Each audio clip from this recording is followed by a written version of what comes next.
बोलिए शंकर भगवान की जय, बोलिए राधा रानी सरकार की जय, बोलिए श्री कृष्ण भगवान की जय।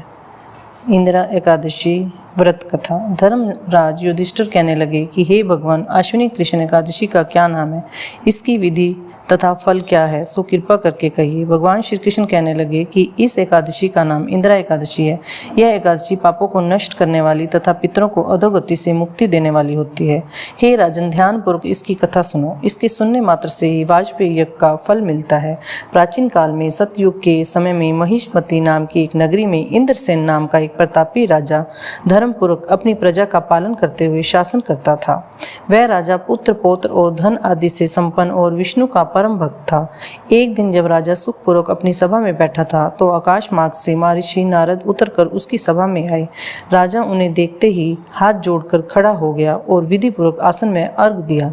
और राजा ने कहा कि हे महर्षि, आपकी कृपा से मेरे राज्य में सब कुशल है तथा मेरे यहाँ यज्ञ कर्मादि सुकृत हो रहे हैं। आप कृपा करके अपने आगमन का कारण कहिए। तब ऋषि कहने लगे कि हे राजन, आप आश्चर्य देने वाले मेरे वचनों को सुनो।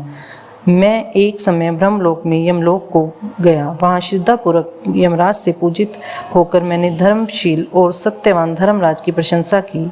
उसी यमराज की सभा में महान ज्ञानी और धर्मात्मा तुम्हारे पिता को एकादशी का व्रत भंग होने के कारण देखा।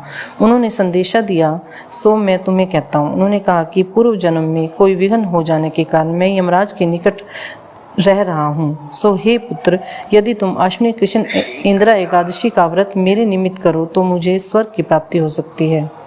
इतना सुनकर राजा कहने लगे कि हम हे महर्षि, आप इस व्रत की विधि मुझसे कहिए। नारद जी राजा की संपूर्ण विधि विधान बताया तथा नारद जी के कथनानुसार राजा द्वारा अपने बांधवों तथा दासों सहित व्रत करने के आकाश से पुष्प वर्षा हुई और उस राजा का पिता गरुड़ पर चढ़कर विष्णु लोक हो गया। राजा इंद्रसेन भी एकादशी के व्रत के प्रभाव से निष्कटंक हो गया।